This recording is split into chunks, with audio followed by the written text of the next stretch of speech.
74 days. That number hangs in the air like a weight that refuses to lift. 74 days since an 84-year-old woman vanished from inside her own home in Tucson, Arizona, without a trace. No suspect. No arrest. No clear answers. And the longer this case stretches on, the more unsettling it becomes. Because this isn't just a disappearance. It's something far more disturbing. An elderly woman, taken from a place that should have been the safest place in the world. Her home. There are cases that fade with time. And then there are cases that grow louder in the silence. This is one of them. From the outside, it almost doesn't make sense. How does someone walk into a home, take a vulnerable woman, and disappear into the night without leaving behind the kind of evidence that leads investigators straight to a door? How does something like that happen in 2026? That question is exactly what has kept this story alive, and what has drawn intense attention from experts across the country. Because when something doesn't make sense on the surface, the answers are usually buried deeper, inside patterns, behavior, and statistics. And that's where this case takes a turn. Because instead of speculation, instead of guesswork, this investigation begins to lean on something far more precise. Data, science, behavioral patterns that criminals, no matter how careful, almost always follow. That's where forensic psychologist Dr. Gary Brucato enters the picture. A researcher in violent crime. A specialist in understanding how offenders think, act, and make decisions under pressure. A man whose work is grounded not in theory, but in patterns that repeat over and over again in real-world cases. Working alongside experts like Dr. N. Burgess, whose work helped inspire Mindhunter, Dr. Brucato approaches cases like this with a single goal: strip away the noise, and find what the data actually says. Because while this case may feel unique, even unprecedented, statistics suggest otherwise. And what those statistics reveal is where things start to get uncomfortable. The first question isn't who did this. It's why. Because motive narrows everything. When someone breaks into a home and targets a victim, there are usually only a handful of driving forces behind it, and each one leaves behind its own kind of signature. The first possibility is sexual motivation. It's one of the most common reasons for forced entry into a home. But in this case, the data pushes back hard against that idea. Because crimes like that follow patterns. Repetition. Escalation. A trail of similar incidents across a geographic area. And here, there's nothing. Even more telling, the victim. An elderly woman. That matters. Because offenses driven by that type of motive almost never target elderly individuals. It's not just rare, it's profoundly rare. There are exceptions. Cases like Richard Ramirez, where the offender targeted vulnerability rather than a specific type. But those cases don't stay isolated. They spread. They repeat. They leave a pattern investigators can follow. And in Tucson, there is no pattern. No similar cases. No escalation. No trail. Which makes one thing clear. That motive doesn't fit. So the focus shifts. The next possibility, robbery. On paper it makes sense. Financially driven crimes happen constantly, millions every year. But here's where the details start to unravel that theory. Nothing was taken. No signs of valuables missing. No clear indication that the goal was simple theft. And if this were about ransom, the timeline doesn't match. Because ransom cases follow a very specific pattern. Contact is made quickly, usually within 24 to 48 hours. Proof of life is provided. Negotiations begin. The victim becomes leverage. But in this case, silence. No structured communication. No urgency to collect money. No signs that the victim was being preserved as something valuable. And that creates a contradiction. Because if money was the goal, the actions don't reflect it. Which brings the investigation to one of the most chilling realizations so far. Maybe this wasn't a clean plan. Maybe it wasn't supposed to go this way at all. Because when all the typical motives begin to fall apart, there's one category that starts to rise above the rest. And it's the one people are often the most reluctant to accept. Because it forces the investigation to look much closer to home. Statistically, overwhelmingly, when someone is harmed or killed, they know the person responsible. Not vaguely, not distantly, but in some way, there is a connection. Up to 92% of homicide victims in the United States know their killer. Let that sink in. 92%. Which means the odds of this being a completely random act are incredibly small. And if that statistic holds true here, then the person responsible for what happened inside that house wasn't a stranger. Not entirely. Maybe not a close friend. Maybe not family. but someone who had crossed paths with her. Someone who had been close enough to understand her routine, her environment, her vulnerability, and most importantly, her value. Because crimes like this don't just happen. They build. They form from observation, from opportunity, from intent. And when you start looking at the case through that lens, the picture begins to shift. Because now the question isn't just what happened inside that home. It's this. Who had access? Who had knowledge? Who had just enough familiarity to walk in and not hesitate? And that's where things begin to take a darker turn. Because when behavior is analyzed, when footage is studied, movement is broken down, reactions are examined, something stands out. Something that doesn't match panic, doesn't match fear, doesn't match hesitation. Whoever was there was calm, too calm. And that detail might be one of the most important pieces of this entire case. Because calm in a moment like that is not normal. It's not accidental. It's a sign.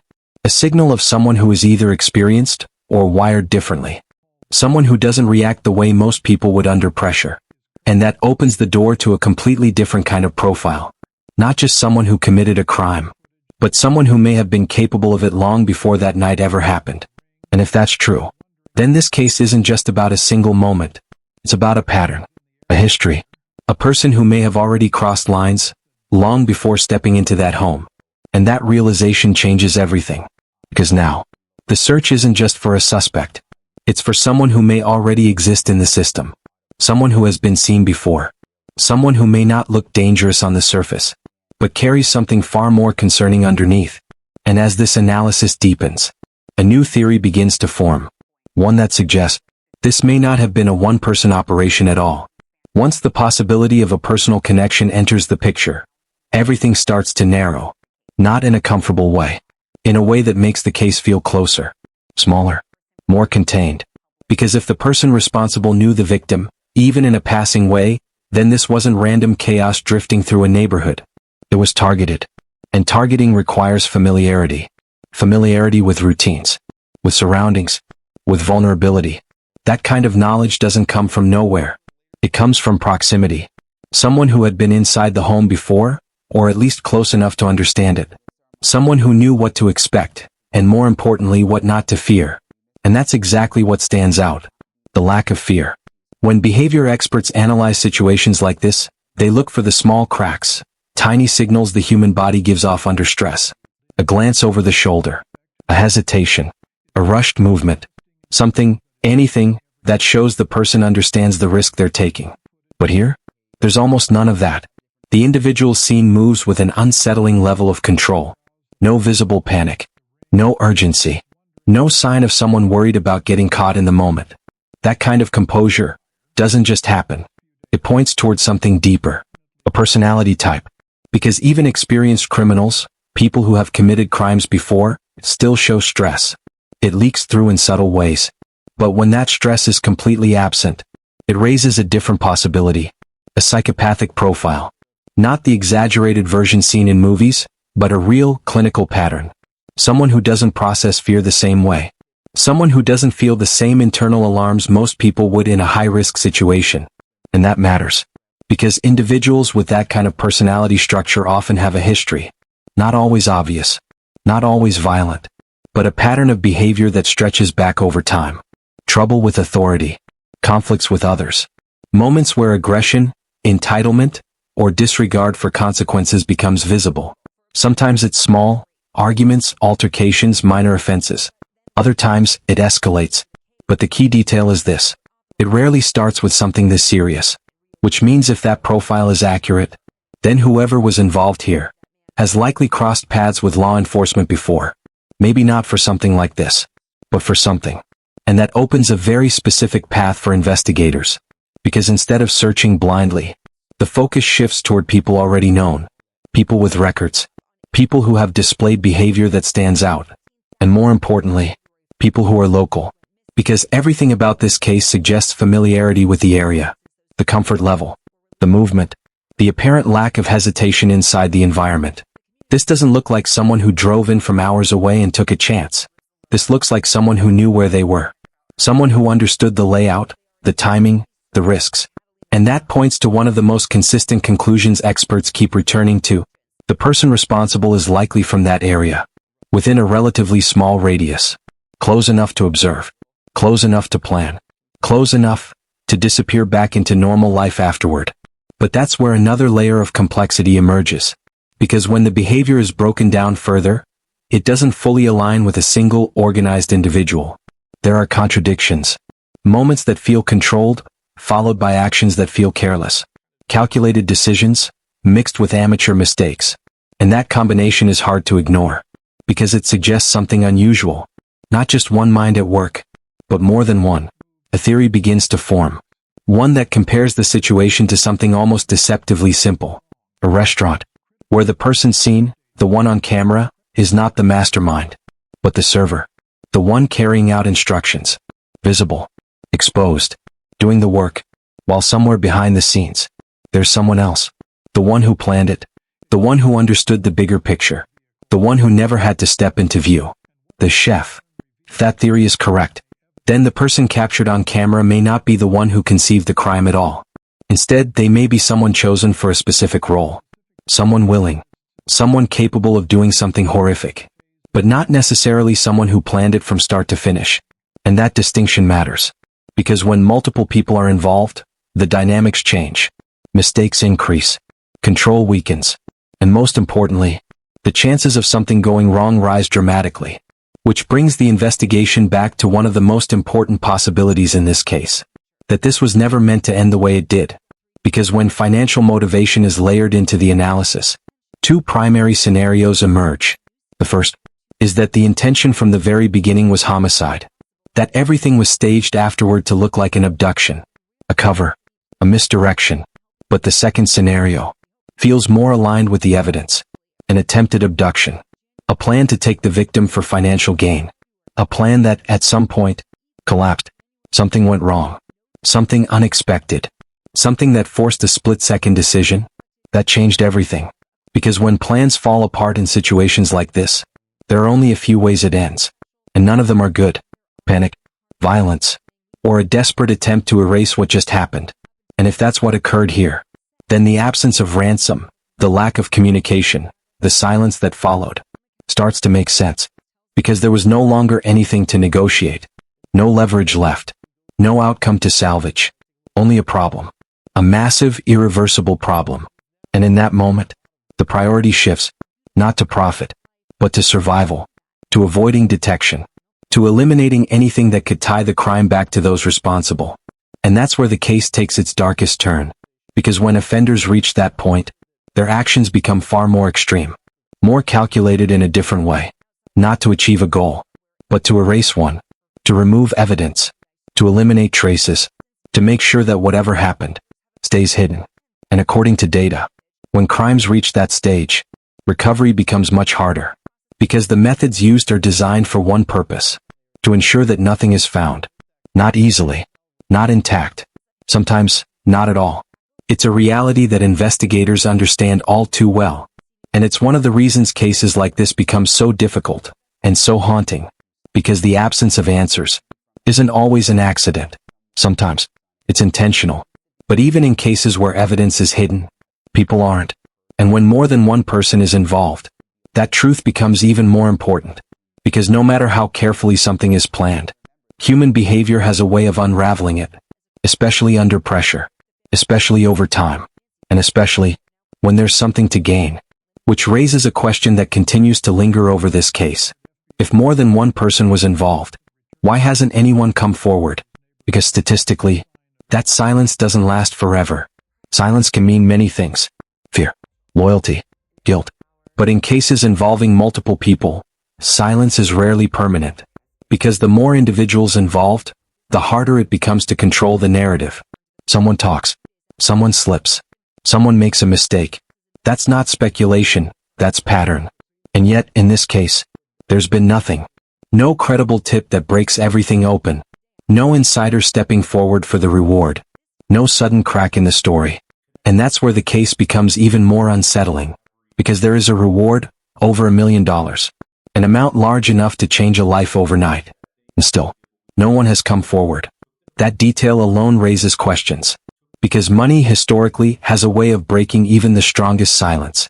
especially among people who are not deeply loyal to each other, especially among individuals involved in something risky, something illegal, something that could carry serious consequences. There's a reason for that. As experts often point out, there is very little honor among people involved in crimes like this.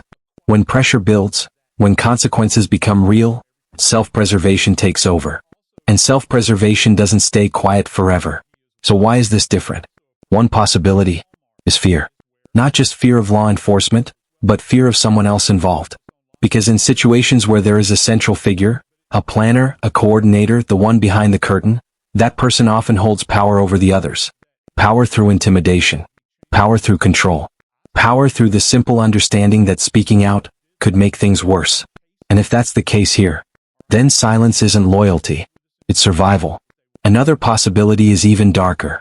That someone who could talk can't. Because when too many people know too much, they become liabilities. And in crimes driven by control, by calculation, liabilities are often removed. It's not a comfortable thought, but it's one investigators cannot ignore. There's also a third explanation. One that circles back to the psychology of the person seen on camera. If that individual fits the profile of someone with psychopathic traits, impulsive, reactive, prone to aggression, then their environment matters.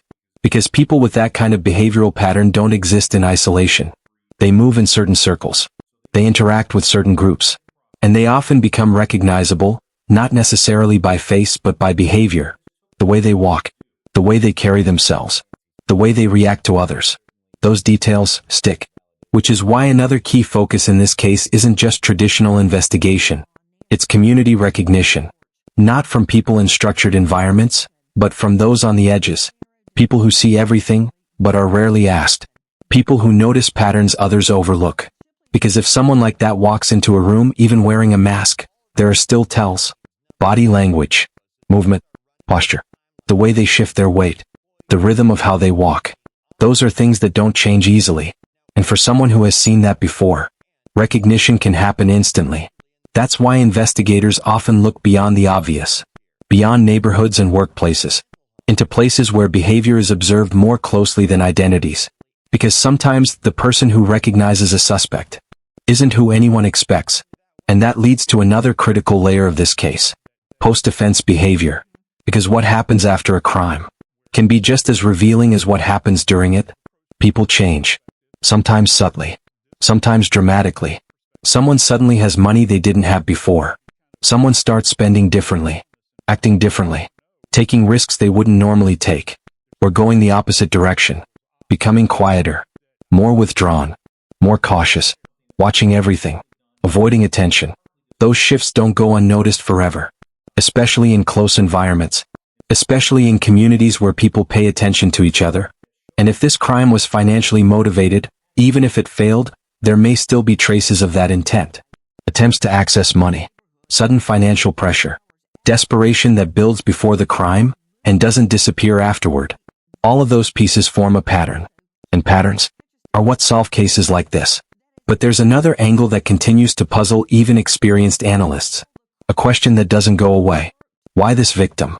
Because from a purely logical standpoint, there were easier targets. Less attention. Less risk. Less complexity. And yet, this is the case that happened. An 84-year-old woman. A home that became the center of a national story. A situation that, from the beginning, carried the potential for massive attention. So why choose that? Why take that risk? And this is where the analysis becomes more nuanced. Because when criminals make choices that increase risk unnecessarily, it often points to something deeper. Something personal. Not always emotional in the traditional sense, but connected. A prior interaction. A moment. A memory. A grievance. Something that made this specific person stand out. Because purely rational, financially motivated crimes avoid attention. They aim for efficiency. For clean execution. For minimal exposure. But when that rule is broken, there's usually a reason. Even if that reason isn't obvious yet. It could be as small as a past interaction that left an impression. A disagreement. A perceived insult. A moment where the offender felt slighted.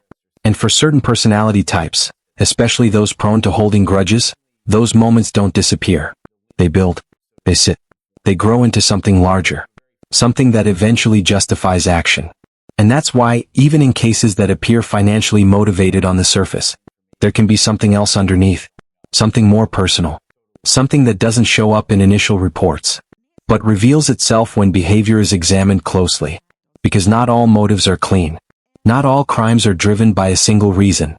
Sometimes, it's a combination. A financial goal, layered over a personal grievance. A plan, fueled by something emotional beneath it. And when those layers overlap, the result is often unpredictable, more volatile, more prone to failure. Which brings everything back to one central idea. That whatever happened inside that home did not go according to plan. Because when crimes are executed cleanly, they follow a structure. A beginning, a middle, an end. But this case feels interrupted, disrupted, like something shifted mid-course. And when that happens, the aftermath becomes messy, complicated, harder to control. Which is exactly what investigators are dealing with now. A case full of pieces, but missing the one detail that makes them all fit together. The premise, the why. Because once that is uncovered, everything else starts to fall into place. The strange behavior, the contradictions, the unanswered questions, all of it begins to make sense. But until that moment comes, this case remains suspended in uncertainty, balanced between what is known and what is still hidden. And somewhere inside that gap is the truth. There's a moment in every investigation where the focus shifts from what happened to what doesn't add up. And in this case, there are details, small, strange, almost insignificant on the surface, that refuse to fit neatly into any clear narrative. Details that feel out of place. Details that don't behave the way logic says they should. Because when crimes are analyzed, especially through a behavioral lens, nothing is ever truly random. Even the strangest actions usually have a reason. The challenge is figuring out what that reason is. Take, for example, one of the most puzzling elements in this case. A moment caught on camera. An action that, at first glance, seems almost absurd. The suspect, pausing. Handling something in the environment. Almost as if there was a purpose, but one that isn't immediately clear. Why risk exposure for something that doesn't appear necessary? Because that's the key question.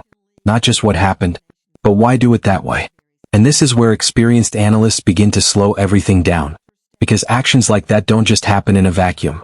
They are tied to intention, to perception, to whatever was going through the offender's mind in that exact moment.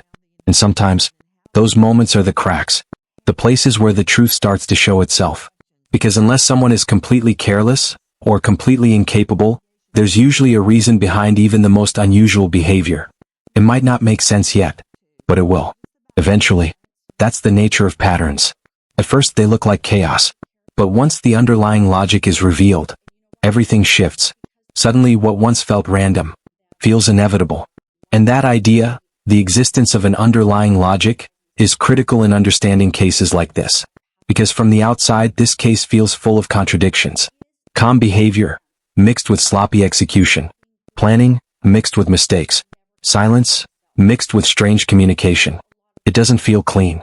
It doesn't feel controlled. Feels fragmented. And fragmentation often points to one thing. Multiple forces at play. Multiple intentions.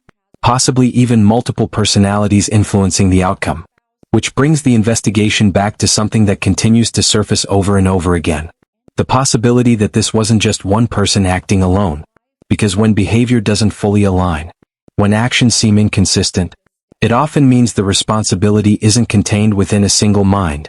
And that opens the door to something even more complex.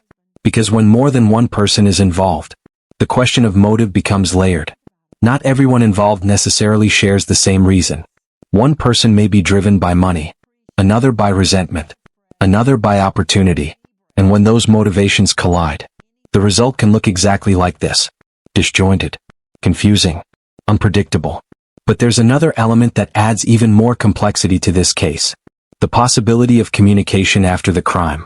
Because reports of ransom notes, messages that may or may not be real, introduce an entirely different dimension. Those messages are genuine. Then they reveal something important. Not just about the crime, but about the people behind it. Because communication like that serves a purpose. It's not random. It's intentional. And intent always leads back to motive. So what would drive someone to send a message after something like this? Control. Attention. Manipulation. Something far more personal. Because one detail in particular stands out. A message suggesting that something went wrong. An acknowledgement that things didn't go as planned. Even an expression that feels almost like regret. And that's where everything becomes even more complicated. Because that kind of tone doesn't align easily with the rest of the behavior. It doesn't match the cold, controlled presence seen earlier. It doesn't match the calculated nature of the act itself. So how do those two things exist together? Cold execution and emotional communication. It doesn't fit. Unless there's more than one voice involved. Unless the person sending the message is not the same person who carried out the act. Or at the very least, not the same kind of person. Because in rare cases, crimes involve individuals with very different psychological profiles. One dominant, one reactive, one detached, one conflicted. And when that happens, the aftermath can reflect that imbalance. A message that feels out of place. A tone that doesn't match the crime. A contradiction that lingers. But there's another possibility. One that is just as important to consider. That the message isn't genuine at all. That it was written by someone with no direct connection to the crime. An opportunist. Someone taking advantage of the situation. Trying to insert themselves into the narrative. Trying to create confusion. Trying to gain something. Money, attention, or simply the satisfaction of being involved. Because high-profile cases attract that kind of behavior. It happens more often than people realize. False leads. False confessions. False communication. All of it designed to exploit uncertainty. And if that's the case here, then those messages don't bring investigators closer to the truth. They pull them further away. Which is why every piece of communication must be treated with caution. Examined. Verified. Challenged. Because in a case already filled with uncertainty, the last thing investigators can afford is to chase something that isn't real. But if even one of those messages is real, then it opens a completely different path. Because it suggests that someone involved is still thinking about what happened, still processing it, still connected to it in a way that goes beyond the act itself. And that connection can be a weakness, because people who feel the need to communicate often feel the need to be heard, to be recognized, to be understood, even if only in a distorted way. And that need has been used before, used by investigators, used to draw people out, to create situations where the offender might reveal themselves. Because there's another pattern that has shown up in cases throughout history. Offenders returning, not always to the scene itself, but to the story, to the coverage, to the public reaction, watching, listening, measuring the response, trying to understand how close investigators are, trying to decide whether they're safe. And sometimes, they go further than that. Sometimes they insert themselves directly, attending events, visiting memorials, standing in crowds, blending in, while staying close. It's a behavior driven by something complex. Ego, curiosity, control. Sometimes even a desire to relive the moment. And it's not just theory. It's been observed again and again. Which is why, in some cases, investigators have used that behavior strategically. Creating opportunities, events, moments where someone like that might show up. Because catching someone in the act isn't always about the crime itself. Sometimes, it's about what they do afterward. Because no matter how carefully something is planned, human behavior leaves traces. Not always physical, but psychological. Patterns of thought, patterns of action, patterns that, once understood, become impossible to ignore. And somewhere inside this case, those patterns exist, waiting to be recognized, waiting to be connected, waiting for the one piece of information that turns confusion into clarity. At some point in every case like this, everything comes down to one question. Will it be solved? Not quickly, not cleanly, but eventually. Because time changes investigations. It slows them down, but it also sharpens them. What once felt urgent becomes methodical. What once looked chaotic begins to settle into patterns. And what once seemed invisible starts to surface. There's a common misconception, one shaped by television, by headlines, by the expectation of quick resolutions, that cases like this either break open fast, or not at all. But reality doesn't work that way. Cases like this often take time. Sometimes months. Sometimes years. Because the kind of evidence that solves them isn't always obvious at first. Sometimes it's buried, hidden inside data that needs to be carefully pulled apart. Especially when it comes to something as powerful and as complex as DNA. Because in modern investigations, DNA isn't just a tool. It's a timeline, a map, a silent witness that holds answers, even when everything else goes quiet. But not all DNA is simple. Sometimes it's mixed, blended, layered with contributions from multiple individuals, and separating that isn't instant. It can take months of work, careful analysis, advanced techniques, the kind of process that doesn't rush, because it can't afford to. And even once a profile is built, that's not the end. It's just the beginning. Because then comes the next step: genealogical tracing, following family lines, connecting distant relatives, building a web of relationships that eventually leads to a single point, a name, a person, someone who, until that moment, was just another face in the background. That's how cases are solved now. Not always through dramatic breakthroughs, but through patience, through persistence, through science catching up with silence. And in a case like this, that may be exactly what happens. Because despite the lack of visible progress, there is a strong possibility that investigators already know more than they've revealed. That behind the scenes, pieces are being held back, not out of inaction, but out of strategy. Because releasing too much information too early can destroy a case. It can tip off suspects, contaminate witness statements, complicate prosecution. So sometimes, silence from investigators isn't a sign of nothing happening. It's a sign that something is. Something careful, something deliberate, something building. And if that's true here, then this case may already be closer to resolution than it appears. But there's another path to solving it. One that doesn't rely on labs or databases. One that relies on people. Because no matter how carefully a crime is committed, it doesn't exist in isolation. It touches lives. It creates ripples. And those ripples don't disappear. Someone knows something. Maybe not everything. Maybe not enough to see the full picture, but enough. A detail, a memory, a moment that didn't make sense at the time, a behavior that felt off, a change that couldn't be explained. Those are the things that solve cases. Not always immediately, but eventually, because over time, what once felt insignificant becomes important. What once felt uncertain becomes clear. And sometimes, all it takes is one person deciding to speak. One person deciding that silence isn't worth it anymore. One person realizing that whatever they're protecting isn't worth the cost. And when that happens, everything changes.